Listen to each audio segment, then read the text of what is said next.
મારું નામ કરંગિયા અમિત ખીમાભાઈ, ગામ નાંદુરી। મારા મોટા પપ્પા જેતાભાઈ ભીખાભાઈ કરંગિયા, તેમની હત્યા થયેલ છે।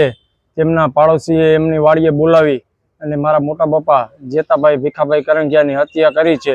બરાબર, સમાધાનના કારણે બોલાવી અને માથાના ભાગે પાઇપ મારી અને તેમની હત્યા થઈ છે। કઈ બાબતે માથાકૂટ થઈ હતી અને આરોપી કોણ છે? આરોપીનું નામ છે ખીમાભાઈ લક્ષ્મણભાઈ કરંગિયા। વાડીએ રસ્તાના પ્રોબ્લેમને લીધે માથાકૂટ થઈ હતી।